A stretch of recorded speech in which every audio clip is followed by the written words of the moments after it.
دا وظیفه چې کوم یو انسان روزانه په پابندۍ سره کوي الله به تمام حاجتونه پوره کړي. د دې نه علاوه که یو انسان د یو حاکم زړه ګټل غواړي، یعنی د هغه زړه زما طرف ته متوجه شي، په ما د مهربانه شي، نو دا وظیفه د هغوی دپاره هم ډېره زیاته پیدامنده ده. بسم الله الرحمن الرحیم. السلام علیکم ورحمة الله وبرکاته. زما وروڼو او خویندو، که یو انسان ډېر زیات حاجتونه، ډېر زیات ارمانونه هغه په زړه باندې لري، قسم قسم ارمانونه د هغه په زړه باندې، لیکن کله د هغه د زړه ارمان نه پوره کېږي، یا چاته ډېر زیات حاجتونه مخې ته راغلي دي، حاجتونه ډېر دي لیکن یو حاجت د انسان نه پوره کېږي. لیکن نن د یا مجیب وظیفې یو داسې عجیبه غوندې تاثیر درته ښیم چې کوم یو انسان د یا مجیب ذکر کوي، نو د الله جل جلاله به د هغه تمام حاجتونه پوره کړي.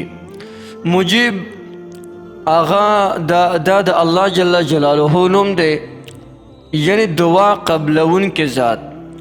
کوم یو انسان چې دا وظیفه کوي او د خپل حاجت دپاره د هغې دپاره چې دی هغه تصور هم کوي، نو رب العالمین به زر تر زره هغه حاجت پوره کړي. که چاته د سختو نه سخت مشکل ولې نه وي، داسې مشکل چې په هیڅ حالات کې د هغه دا مشکل نه حل کېږي،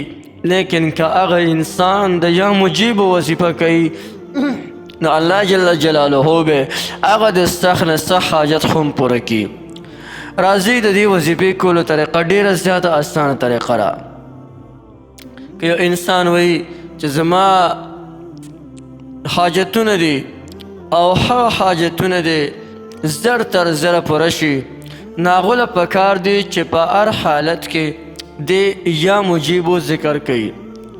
یعنی کله هم د سره چې کله ورته موقع میلاو شي نو د یا مجیب ذکر دی کوي. او یو انسان وایي یره جی ما ته یو خاص تعداد وښایې، نو یو خاص تعداد یې ډېر آسان دی. که یو انسان ځان له چې دی لکه خاص وظیفې ځان له جوړوي، نو هغه د روزانه د ماسخوتن د لمانځه نه پس یو ځان له ځای کې کښېني د اودس په حالت کې او د قبلې طرف ته مخکې، او بیا په دغه حالات کې دی 11 بار، یعنی چې کوم دی هغه 11 کرته به درود شریف ووایي، خو درود ابراهیمي به وایي ښه، او د هغې نه پس یا مجیبو یا مجیبو یا مجیبو 2000 کرته به ووایي، او بیا 11 کرته درود شریف، او د هغې نه پس د خپل حاجت دپاره دعا غواړه. روزانه د عمل د شپې کوه، انشاءالله چې څه حاجت دې وي نو رب العالمین به د هغه حاجت زر تر زره پوره کړي. دې نه علاوه یو کس سره ته مینه کوې لیکن هغه د ستا سره مینه نه کوي. د محبت دپاره د یا مجیب وظیفه ډېر زیات زبردست اثر لري. نور پکې دننه نشم تللی، ځکه هسې نه چې دا وظیفه شرطه کې چې کوم دی دغو ته ورشي، هغه نااهلو ته ورشي، او دا د الله جل شانهو یو ډېر پاک نوم دی، او نااهله خلک د دې نه بیا شرطه کې غلطه پیدا وانخلي. خو یو ښکلې مزیداره طریقه درته ښیم. که ته یو انسان په خپل ځان باندې مهربانه کول غواړې، د یو انسان زړه د خپل ځان ته مایله کول غواړې چې دا انسان د زما سره مینه شروع کړي، بعضې نو مخکې داسې چې ته به ورسره مینه کوې خو تا سره مینه نه کوي، د ستا معشوقه به تا سره مینه نه کوي. لیکن د یا مجیب وظیفې یو داسې عجیبه ترتیب درته ښیم، که په دې طریقې سره ته د یا مجیب ذکر وکړې،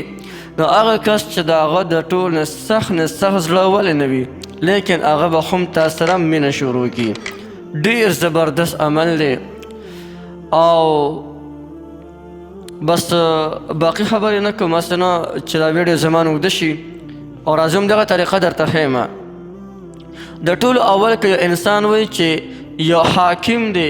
یا یو قاضي دی او دا کس دی په ما باندې مهربانه شي،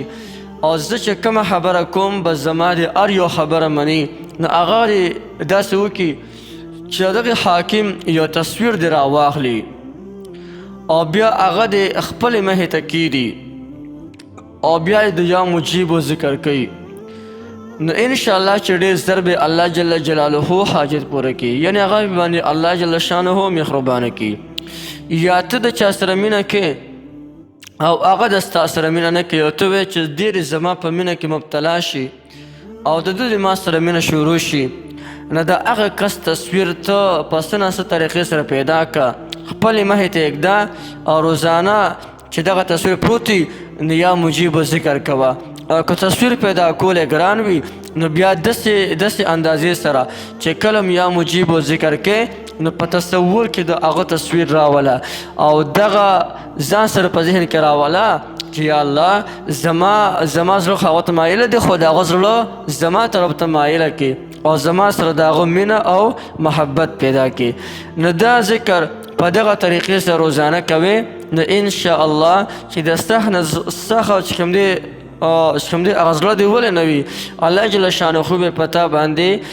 چې دی هغه به د باندې مهربانه شي او انشاءالله د ستا سره به مینه پیدا شي. یو ډېر ښکلی مزیدار راز مې ورته وښولو او باقي رازونه نشم ښولی دې دپاره